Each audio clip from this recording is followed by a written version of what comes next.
성령의 열매는요, 말 그대로 성령께서 내 안에 충만하게 임재하셨을 때 그 성령님이 내 삶의 내면과 내 속에서 자연스럽게 맺어지는 열매가 성령의 열매가 되는 것입니다. 성령께서 내 안에 임하시면은요, 우리의 겉으로는 어떤 일이 일어나는가? 사도행전 1장 8절에 나와 있는 것처럼 우리가 권능을 받아서 땅 끝까지 이르러 주님의 부활에 증리되는 권능과 힘을 우리가 겉으로 얻게 되고, 우리의 속으로는 우리가 성령이 임하게 되면 성령을 통하여 우리 안에 들어오시는 그 성령 하나님의 거룩한 속성과 그 거룩한 인품으로 말미암아 하나님의 속성을 닮은 귀한 열매를 우리 삶 가운데 주렁주렁 맺어지게 되는데, 그것이 바로 성령의 9가지 열매가 된다는 것이죠. 9가지 열매 여러분 다 외우고 계시죠? 그거 안 외우면 우리 서산제일교회 성도 아니잖아요, 그렇죠? 사랑부터 시작하겠습니다. 혹시 모르시면요, 우리 교회학교 선생님들한테 물어보세요. 그럼 율동을 하시면서 알려주실 거예요. 사랑, 희락, 화평. 작년 했던 거죠. 한번 사랑부터 죄송합니다. 사랑부터 시작. 사랑, 희락, 화평, 오래 참음, 자비, 양성, 충성, 온유, 절제. 이 9가지 열매가 성령 하나님께서 내 안에 들어오실 때 자연스럽게 주렁주렁 맺어주시는 열매가 그 9가지라는 것이지요. 부모님들이 자녀를 낳을 때 자녀는 어떻게든 부모님의 좋은 것이든 나쁜 것이든 그 속성을 그대로 닮아서 태어날 수밖에 없어요. 어떤 자녀들은 아빠가 다리 떠는 것 같이 똑같이 5살 꼬마인데도 다리를 달달달 이렇게 떠는 것까지, 저희 사촌이 그렇게, 저희 조카가 그렇더라고요. 이렇게 자녀들은 부모의 속성을 그대로 담고 태어나게 되듯이 우리가 주 안에서 거듭나게 되면, 하나님의 자녀가 되면 우리는 자연스럽게 하나님의 거룩한 속성을 그대로 우리가 가지고 다시 거듭나게 되는 것이고, 그 거룩한 속성이 우리 안에 있을 때 우리는 그 하나님의 거룩한 속성으로 말미암아 우리 삶 가운데 더욱더 복되고 풍성한 열매를 더욱더 맺을 수 있게 된다는 것이죠. 예수님께서 이 땅에 오신 이유에 대하여 요한복음 10장 10절에 대해서 이렇게 말씀하셨습니다. 함께 읽겠습니다. 시작. 도둑이 오는 것은 도둑질하고 죽이고 멸망시키려는 것뿐이요, 내가 온 것은 양으로 생명을 얻게 하고 더 풍성히 얻게 하려는 것이라. 아멘. 예수님께서 이 땅에 오신 이유는 우리로 하여금 이 하나님의 생명을 얻게 하고, 생명을 얻게 하되 더욱더 풍성히 얻게 하기 위하여 이 땅 가운데 오셨다라고 우리에게 말씀하고 계신다는 것이죠. 이와 같이 우리가 우리 삶의 자리에서 하나님의 성품을 닮은 열매를 많이 맺게 되면 우리는 그 열매를 통하여 하나님 아버지께 영광을 돌리는 삶을 살아가게 되고, 뿐만 아니라 우리는 그 열매를 통하여 우리가 온전한 예수 그리스도의 제자로서의 삶을 감당하게 된다는 것입니다. 이것을 예수님께서 요한복음 15장 8절에 이렇게 말씀하셨습니다. 시작. 너희가 열매를 많이 맺으면 내 아버지께서 영광을 받으실 것이요 너희는 내 제자가 되리라. 열매가 있을 때 이렇게 된다는 거예요. 열매가 있을 때. 때문에 저와 여러분들이 하나님을 향하여, 그리고 많은 사람들에 대하여 나는 하나님께 영광 돌리는 삶을 살아가고 있습니다, 나는 예수 그리스도의 진정한 제자로서 삶을 살아가고 있습니다 라고 얘기할 때, 이 말이 진정한 고백이 되기 위해서 필요한 것은, 이거는 말로 증명이 되는 것이 아니라 뭐로 증명이 되냐면 우리 삶 가운데 내가 맺고 있는 성령의 열매로 말미암아 내가 정말 하나님 앞에 영광 돌리는 삶을 살아가고 있는지, 내가 정말 예수 그리스도의 진정한 제자로서의 삶을 살아가고 있는지, 그 열매가 그 진리를 우리에게 판별하여 준다는 것이에요. 고린도전서 4장 20절에 하나님의 나라는 말에 있지 아니하고 능력에 있다라고 말씀하기 때문에 우리는 이 열매로서 우리가 정말 하나님 앞에 영광 돌리는 삶인지, 예수 그리스도의 진정한 제자로서 삶을 살아가는지, 그것을 열매를 보고 알 수 있다는 것이. 그런 의미에서 우리 사랑하는 서산제일교회 성도 여러분, 성령 충만하십시오. 성령의 열매도 충만히 맺으십시오. 이것을 통해서 하나님께서 우리를 통하여 영광 받으시고 우리를 주님의 진정한 제자로 삼아 주신다는 것입니다. 그런데 우리가 이렇게 성령의 풍성한 열매를 맺기 위하여 무엇보다도 필요한 것이 한 가지 있으니 그것은 바로 우리가 주님 안에 온전히 거할 수 있어야 된다는 것이에요.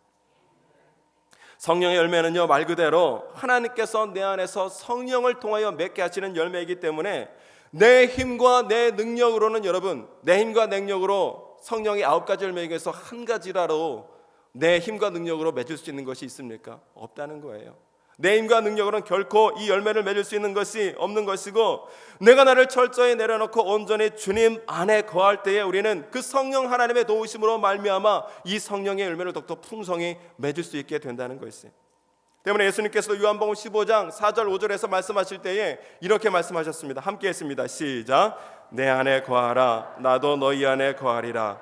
가지가 포도나무에 붙어있지 아니하면 스스로 열매를 맺을 수 없음 같이 너희도 내 안에 있지 아니하면 그러하리라. 나는 포도나무요 너희는 가지라. 그가 내 안에 내가 그 안에 거하면 사람이 열매를 많이 맺나니 나를 떠나서는 너희가 아무것도 할 수 없음이라. 아멘. 예수님께서 말씀하시기를 나는 포도나무여 너희는 가지니 가지된 너희들이 내 안에 온전히 거할 때 비로소 나로 말미암아 열매를 맺게 되는 것이지, 가지된 너희들이 내 곁을 떠나면 아무런 열매 맺을 수가 없다라는 것이.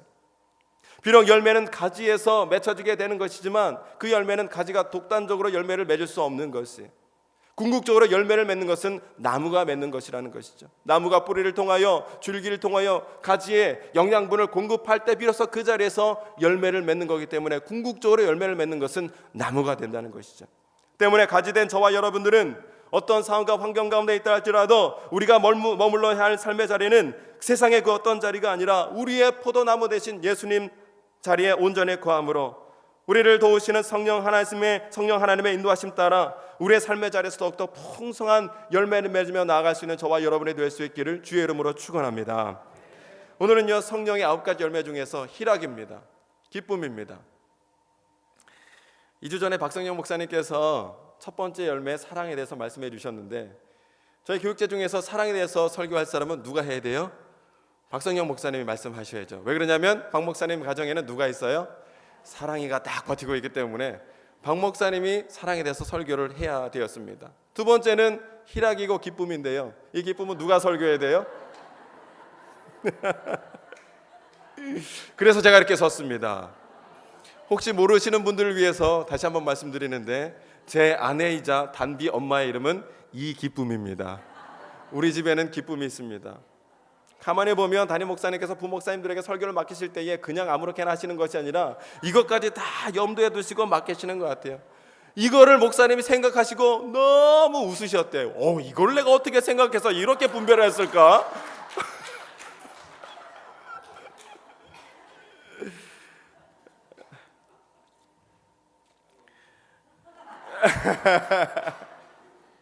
그러고 보면요, 우리 교회 오기 위해서 이름이 참 좋아야 되는 것 같아요. 우리 하나님께서 서산제일교회를 통해서 구원의 역사를 이루시기 위해서 누구를 모셔오셨어요? 구원을 위해서 이구일 목사님을 모셔오셨잖아요. 그리고 구원의 역사를 이루시기 위해서 무엇으로 일하는가? 성령으로 일해야 되겠기에 박성영 목사님을 데려왔고, 그리고 성령을 통해서 날마다 살리고 고치는 일을 해야 되잖아요. 그러니까 누가 와야 돼요? 허준이 와야죠. 그리고 이렇게 구원으로 인하여 살리는 이 복음을 세상에 전하기 위해서 다리를 놔야 돼요. 누가 와야 돼요? 배진교가 와야 되는 거예요.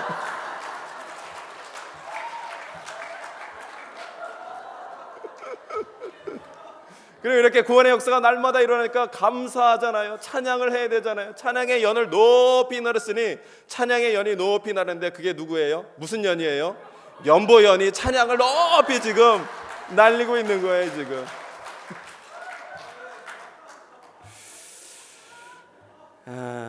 기쁨이기 때문에, 주제가 희락이기 때문에 제가 이런 말을 좀 우스운 얘기를 좀 했습니다. 그러나 근거가 있는 말이라고 저는 믿습니다. 그래서 우리 배 목사님 걱정이 커졌어요. 세 번째가 화평이잖아요. 그래서 이렇게 이어왔는데 배 목사님 가정에는 시온이가 있지 화평이 있지는 않아요. 그래서 배 목사님이 지금 골머리를 앓고, 그렇지 않아도 지금 전도 축제 때문에 지금 힘들어 죽겠는데, 시온 이름을 화평으로 바꿔야 되나, 아니면 둘째를 낳아서 화평이라고 줘야 되나 지금 고민을 하고 있는 것을 보게 되는데, 아마 제가 생각할 때는 다음 주에 배 목사님이, 여러분 우리 집에는 화평이는 없지만 하나님께서 주시는 화평이 우리 가정 가운데 있습니다 라고 이어가지 않을까, 저 혼자 생각을 해보았습니다.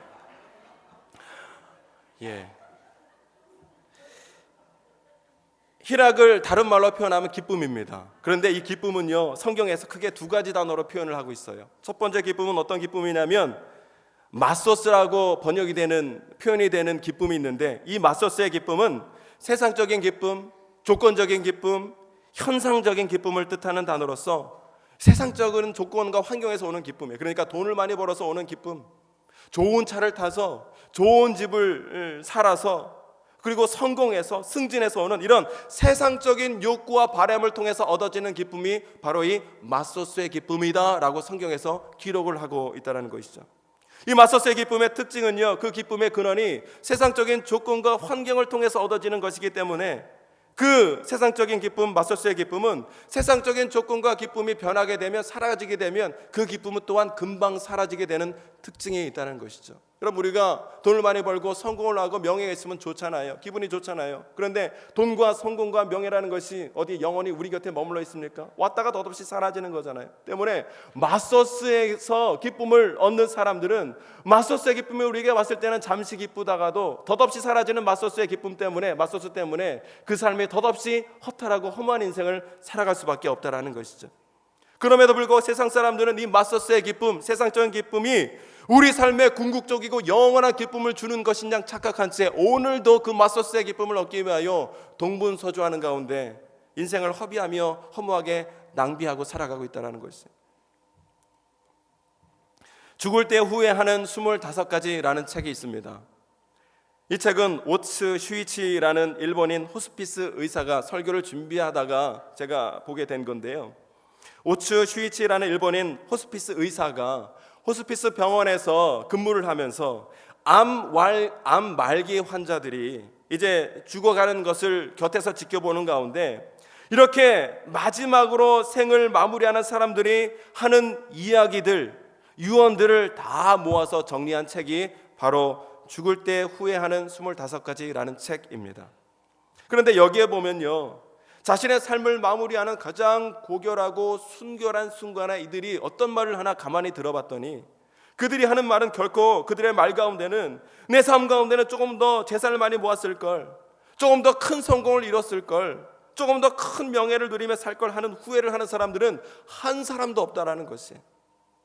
대신 그들은 한결같이 더 사랑하지 못하고, 더 축복하지 못하고, 더 용서하지 못하고, 더 참지 못하고, 더 겸손하지 못하고, 더 친절하지 못하고, 더 선하게 살지 못한 것을 후회하며 그들의 삶을 마감하고 있더라는 거예요. 실례로 이 책에 소개된 Y씨라고 소개된 사람이 있는데요, 이 Y라는 사람은 대학 교수로서 정말 똑똑한 사람이었다는 것이에요. 그래서 자신의 똑똑한 머리로 많은 학계에서 부와 성공과 명예를 거둔 사람이었지만, 이 사람이 워낙 자존심이 강하고 또 교만한 사람이었기 때문에 결코 그 사람의 주변 사람들이, 그의 가족을 포함하여 주변에 있는 사람들이 결코 그로부터 따뜻한 위로의 말, 격려의 말을 한 번도 그를 통해서 들어본 적이 없다는 것이에요. 그런데 그런 그가 갑자기 암에 걸려서 오랜 시간 투병을 한 후에 이제 곧 임종할 때가 가까이 오게 되었습니다. 이제 임종할 때 이제 마지막으로 그 남은 기운이 있어서 마지막으로 자기 가족과 이제 면회가 되었는데, 형과 마지막으로 얘기를 하게 되었대요. 그런데 이 Y라는 사람이 죽어가는 그 순간 힘을 다하여서 자기 형에게 했던 마지막 말이 무엇이냐면, 형 고마워 라는 말을 하고 숨을 거뒀다는 것이에요. 형은 이 말을 듣고 깜짝 놀랐어요. 난생 처음 동생으로부터 그런 따뜻하고 진심 어린 말을 들은 것이 믿겨지지 않았다는 것이에요. 이렇게 죽음의 직전에서야 동생이 이렇게 변화되어 있었더라는 것이죠. 우리는 이렇게 죽음 직전에 이르러서야 인생에 있어서 가장 값지고 고귀한 진리가 무엇인지를 비로소 뒤늦게 깨닫고 있더라는 것입니다. 얼마 전에 우연히 TV를 보면서 이게 재방송이었던 것 같은데 언제 날짜인지는 모르겠어요. 그런데 그게 KBS 다큐멘터리 3일인지 아니면 현장 르포 동행인지 정확히 제가 프로그램은 기억나지 않은데 그걸 중간부터 보다가 너무 거실에서 혼자 펑펑 울었던 일이 있습니다. 그 프로그램이 이런 거예요. 이 암 말기 환자의 남편인데요. 이 사람이 이제 6개월 전부터 이제 모습을 찍은 거예요. 6개월, 3개월, 1개월, 그리고 소천할 때 이런 모습을 이제 중간중간 찍는 거죠. 그러니까 맨 처음 나오는 부분은요 6개월 전이니까 그래도 살이 있고 그래도 머리가 있고 좀 활기찬 모습이었어요. 그런데 3개월 되니까 머리도 빠지고 점점 살이 빠지고요. 1개월 전에는 거의 몰골에 좀 안타까운 상태가 되었고요. 그 가운데 이제 가족끼리 생일 때 이제 케이크도 하고 자르고 생일 파티 노래도 불러주는 가운데 그런 모습이 중간중간 담기다가 이제 그분이 목숨을 거뒀어요. 숨을 거두게 되니까 그 수녀님이 누구 몇 월 며칠 부르심을 받았습니다. 이제 선언을 하고 죽는 장면이 나오고요. 그 다음에 마지막 장면이 뭐였냐면 이제 장례가 진행되는 장면이 마지막 스크롤이 올라오면서 마지막 장례가 진행되는 거예요. 그런데 그 옆에 조그만 화면으로 뭐가 나왔냐면 이 남편이 죽기 바로 전에 정말 겨우 글을 쓸 수 있는 그때인 것 같아요. 그때 자기 사랑하는 아내를 위하여 편지를 써놓고 그거를 내가 이제 죽게 되면 이것을 아내에게 들려주기 위하여 이제 그 낭독하는 것이 녹화가 되어서 조그만 화면으로, 큰 화면으로는 그 사람의 장례가 진행되는데 조그만 화면으로는 그 사람이 아내를 향하여 자기가 쓴 편지를 읽는데요. 콧물을 줄줄 흘리면서 그 사람이 뭐라고 얘기하냐면, 여보, 평생 당신만 고생시켰는데 당신 호강 한번 시켜주지 못하고 이렇게 내가 먼저 떠나게 돼서 너무 미안합니다. 못난 나를 용서해 주세요. 여보, 정말 미안하고 정말 사랑합니다 라는 얘기를 콧물을 쏟으면서 겨우 얘기하는데, 그 얘기를 듣는데 저 그렇게 울어본 적이 없는 것 같아요. 거실에서 혼자 그냥 펑펑 우니까 안방에서 아내가 나오더니 누가 그랬냐고, 무슨 일이냐고, 왜 그러냐고. 이거 보면서 내가 후하기 전에 우리한테, 자네한테 잘해주겠다 이런 생각도 하고 있는데 눈치 없이 그런 얘기를 막 하고 있더라고요.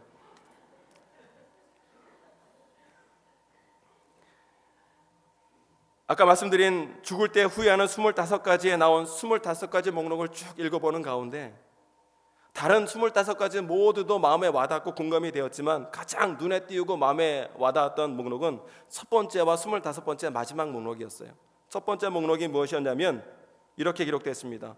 죽을 때 후회하는 사람들의 25가지 목록인데 첫 번째 목록이 뭐였냐면, 사랑하는 사람에게 고맙다는 말을 더 많이 했더라면. 이것이 1위예요. 1위. 그런 의미에서 옆에 사람에게 감사합니다, 우리 서로 한번 인사했으면 좋겠습니다. 감사합니다, 고맙습니다 인사했습니다. 이 말을 많이 해야 돼요, 후회하기 전에. 그리고 맨 마지막 25번째 목록이 뭐였냐면, 신의 가르침을 받았더라면. 일본 사람인데도요, 아무래도 아마 물론 이제 그런 미신 그런 부분도 있겠지만 어쨌거나 신의 가르침을 받았더라면, 신 없이 그냥 살아온 거죠. 우리의 인생의 진정한 기쁨의 원리가 어디서 나오는지를 이 TV 화면과 책을 통해서 제가 마음속에 어느 정도 이렇게 깨닫게 되더라고요. 우리 인생의 진정한 기쁨은 결코 이 세상의 조건적인 기쁨, 마소스의 기쁨에서 오는 것이 아니라 그것보다 더 숭고하고 고결한 신의 성품에서 우리가 다했을 때 그 신의 성품으로 인하여 우리 삶의 진정한 기쁨이 흘러오게 된다는 사실입니다. 성경은 그 기쁨을 가리켜 두 번째 어떤 기쁨을 말하고 있냐면요, 카라의 기쁨에 대해서 말하고 있어요. 이 세상에서 세상적인 조건으로 알 수 있는 기쁨이 마소스의 기쁨이라면, 이 카라의 기쁨은 성령 하나님께서 내 안에 들어오셨을 때 그 성령 하나님으로 말미암아 우리가 받아 누릴 수 있는 내 영혼의 만족, 내 영혼의 기쁨, 영원하고 변함없는 그 궁극적이고 영원한 기쁨이 바로 이 카라의 기쁨이다 라고 성경은 말씀하고 있다는 것이죠. 때문에 사도 바울도 그가 평생 외쳤던 말씀이 무엇이었습니까? 주 안에서 항상 기뻐하라. 내가 다시 말하노니 기뻐하라. 항상 기뻐하라. 쉬지 말고 기도하라. 범사에 감사할 때 사도 바울은 늘 어디서나 누구에게든지 이 기쁨을 강조하고 있는데, 이 기쁨이 바로 이 카라의 기쁨이라는 것이죠. 예수님께서도 요한복음 15장 11절에 말씀하시기를 이렇게 말씀하고 있습니다. 시작.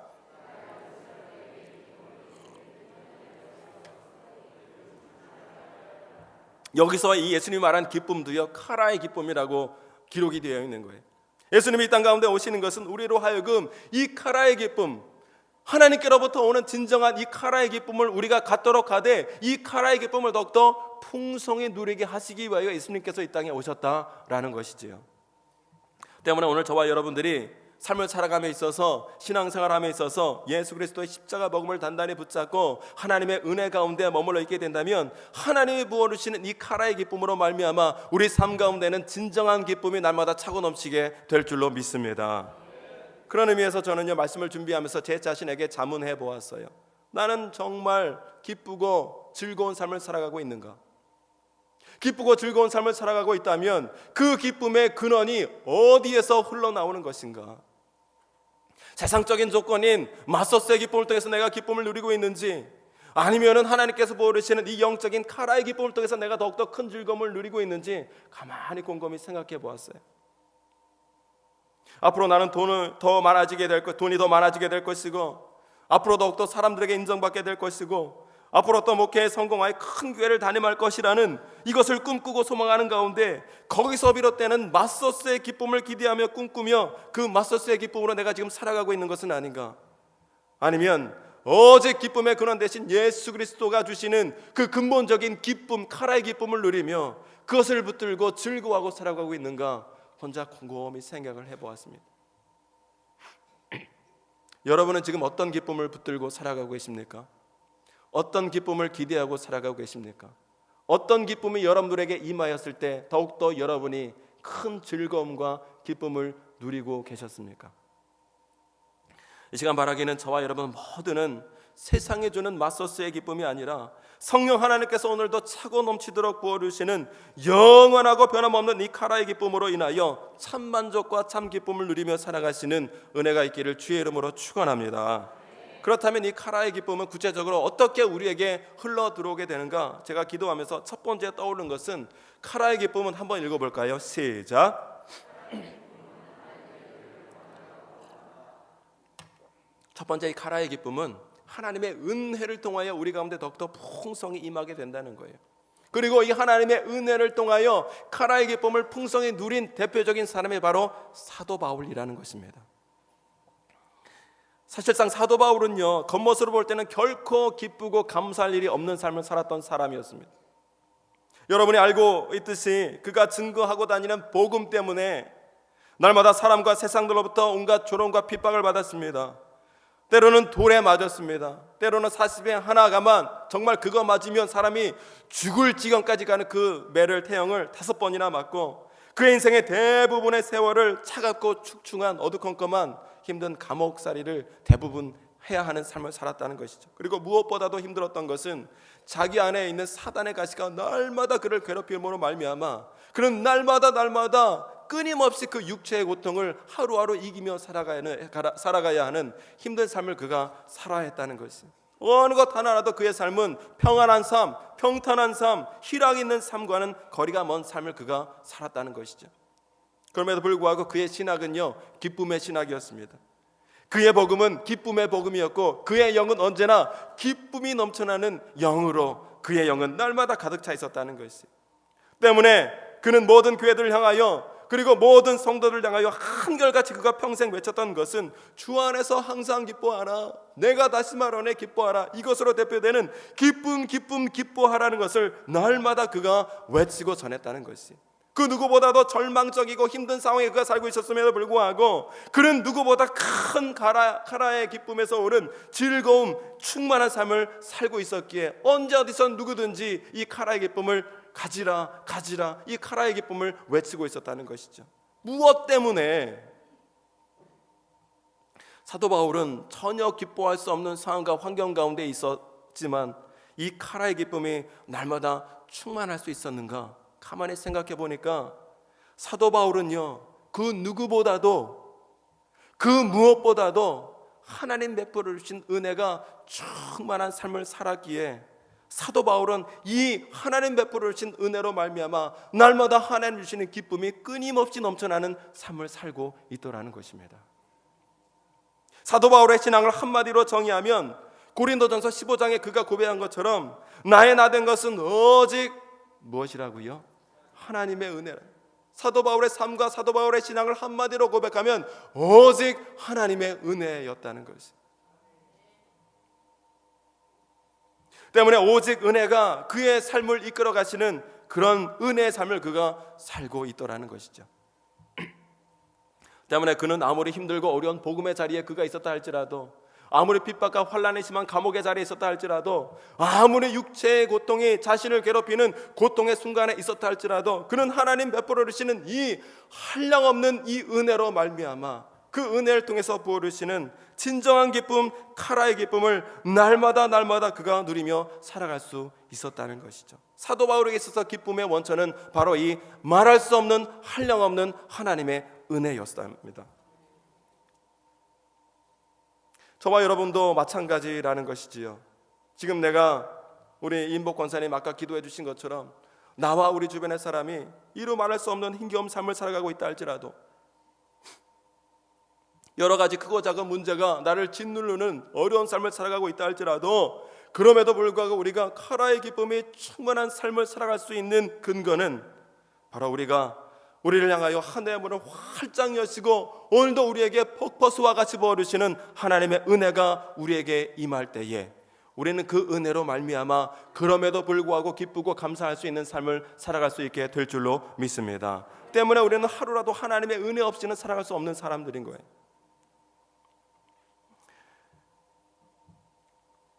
저와 여러분들도 사도 바울과 같이 오직 예수 그리스도의 십자가 복음만을 단단히 붙드는 가운데 그 십자가 복음을 통하여 하나님이 한량없이 부어주시는 그 은혜를 누림으로 그 은혜를 통하여 날마다 새롭게 부어주시는 카라의 기쁨을 마음껏 누리며 살아갈 수 있는 저와 여러분 모두가 될 수 있기를 주의 이름으로 축원합니다. 첫 번째, 카라의 기쁨은 하나님의 은혜를 통하여 우리에게 임하게 된다는 것입니다. 두 번째로 카라의 기쁨은 어디서 오는가 살펴봤더니요, 카라의 기쁨은 한번 읽어볼까요? 시작.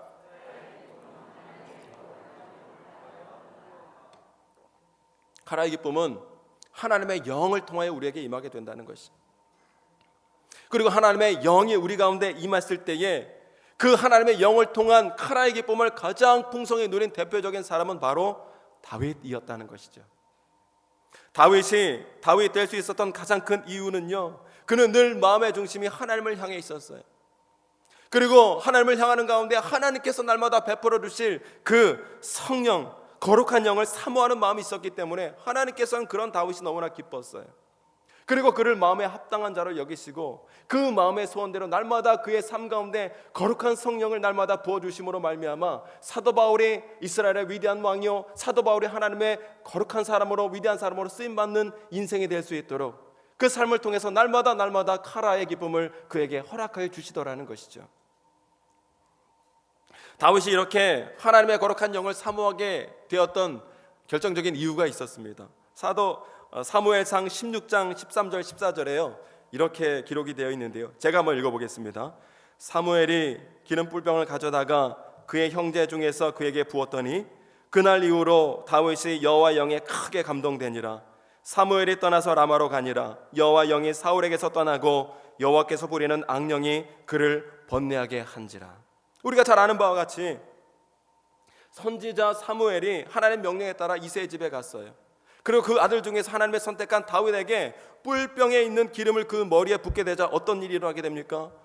하나님의 거룩한 영이 충만하게 다윗의 머리에 임하게 되더라. 다윗이 이것을 통해서 무엇을 하게 되냐면 성령의 체험을 하게 되는 거예요. 다윗이 이렇게 성령의 체험을 하게 되자 성령 하나님이 자기와 함께 하시면서 이루시는 역사가 얼마나 크고 놀라운 것인지를 그 누구보다 다윗이 너무나 잘 알게 되더라는 것이에요.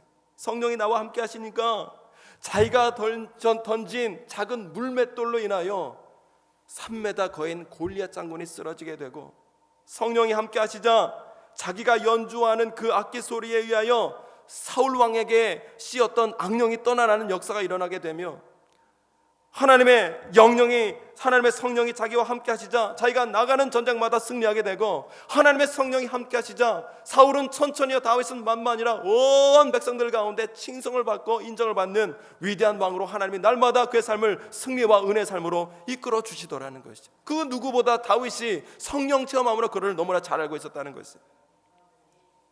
그런데요, 뿐만 아니라 여기서 그친 것이 아니라 성령이 함께 하시는 자기에게는 이렇게 승리와 하나님의 역사가 날마다 이어지고 있는 반면에, 하나님의 거룩한 영이 떠난 사울에게는 그 삶이 얼마나 오히려 악령에게 시달리는 가운데 얼마나 비참하고 얼마나 끔찍한 삶을 살아갔는지 다윗이 그 누구보다 그것을 너무나 잘 알았다는 것이, 하나님의 성령이 내 삶에 있는 것과 하나님의 성령이 내 삶에 없는 것이 얼마나 큰지를 다윗이 그가 너무나 잘 알았기에 그런 날마다 하나님 앞에 바짝 엎드려 하나님 거룩한 영을 내게서 거두지 마시고 하나님의 영으로 날마다 나를 채워주셔서 하나님의 인도함을 받도록 인도하여 주옵소서. 날마다 하나님의 성령의 거룩함이 임재하도록 그가 기도하며 나갈 수밖에 없었다는 것입니다. 이렇게 다윗은 늘 성령이 함께 하심으로 그 성령을 통하여 카라의 기쁨을 하나님께서 풍성히 누릴 수 있도록 인도해 주셨듯, 저와 여러분의 삶 가운데서도 성령이 함께 하셔야, 하나님의 거룩한 영이 나와 함께 하셔야 그 성령을 통하여 우리의 삶은 하나님께 쓰임받는 인생, 날마다 승리하는 인생, 하나님의 베풀어 주신 진정한 카라의 기쁨이 있는 인생으로 하나님 우리의 삶을 이끌어 주시는 줄로 믿습니다. 그런데요, 우리가 이와 같이 성령이 함께 하시는 삶이 되기 위해서 가장 필요한 것이 한 가지 있다는 것이죠. 우리가 성령이 함께 하시는 삶이 되기 위해서 무엇보다 필요한 것은 바로 우리의 예배가 회복되는 일이라는 것입니다. 하나님은 영이시기 때문에 우리가 온전한 영으로 하나님 앞에 예배하며 나가면 하나님이 우리가 영으로 드린 예배를 너무나 기뻐하셔서 그 예배 자리 가운데 하나님의 성령을 충만케 임하게 하심으로 그 예배 자리에 있는 예배자들의 마음속에 성령을 충만하게 하시기에 우리는 날마다 영으로 하나님 기뻐하시는 예배가 회복되어며 하나님 앞에 나아가야 우리는 그 회복된 예배를 통하여 하나님의 충만한 성령을 받게 된다는 사실이죠.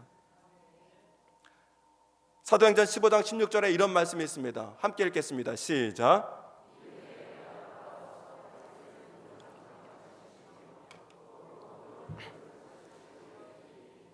하나님께서는요, 가장 먼저 세워졌던 모세의 장막, 그리고 가장 화려하게 지었던 솔로몬의 성전, 여기서 드려지는 예배를 기뻐하시기보다는 다윗의 장막에서 드려지는 예배를 가장 기뻐하시고 그거를 통해서 영광 받으셨다는 것이에요. 왜 그렇습니까? 다윗이 드리는 예배는 영으로 기뻐 뛰며 주 앞에 드려지는 예배였다는 것이에요. 영과 진리로 나를 구원하신 하나님 앞에 내 상황과 조건에 상관없이 주님을 마음껏 찬양하며 경배하며 감사와 진리로 나아가는, 영과 진리로 나아가는 진정한 하나님의 기뻐하시는 예배자로 날마다 그가 하나님 앞에 섰기에 하나님께서는 다윗의 장막에서 드린 그 다윗의 예배가 너무너무 기쁘셨던 거예요. 그래서 오죽하면 오늘 말씀을 통해서 다윗 장막이 지금 무너져 있다 할지라도 내가 그 장막을 다시 일으켜 그 예배를 받고 싶다고 지금 말씀하시는다는 사실이죠. 하나님은 이와 같이 늘 이 다윗의 장막의 예배를 기뻐하셨고 늘 이 다윗의 장막을 추억하시는 가운데 늘 그런 예배를 받기를 원하셨다는 사실 때문에 우리가 성령 충만함을 누리기 위해서는 무엇보다도 하나님 앞에 하나님이 기뻐하시는 예배를 통하여 성령 충만하게 임하시는 예배로 나아가야 우리는 그 예배를 통해서 하나님의 거룩한 영이 우리에게 충만하게 임하게 된다는 사실입니다. 그런데요, 오늘날 저와 여러분이 드린 예배를 가만히 들여다보면 많은 경우에 있어서 우리의 예배단은 많이 무너져 있습니다. 지금도 수많은 한국교회 성도들이 수많은 수많은 시간을 들여서 하나님 앞에 수많은 예배를 드리며 나아가고 있지만 그 수많은 예배 가운데 하나님이 다윗 예배를 기뻐하셨듯 기뻐 받으시는 예배가 과연 얼마나 될까 생각해 볼 때 그리 긍정적이지가 않아요. 오늘 예배를 포함하여 저와 여러분이 하나님 앞에 이 자리에 드리는 수많은 예배 가운데 하나님 나의 예배를 다윗 예배 기뻐하신 것처럼 정말 기뻐하시는 예배자로 나아가는 기억이 우리에게 얼마나 있냐는 것이, 영과 진리로 드리고 우리를 구원하신 하나님 앞에 내 조건과 상황에 상관없이 정말 기뻐 뛰며 바지가 내려가는 줄 모르고 주님 앞에, 하나님 앞에 예배드리며 찬양하며 나갔던 그 심정으로 드리는 예배가 과연 우리에게 몇 번이나 있었냐는 것이.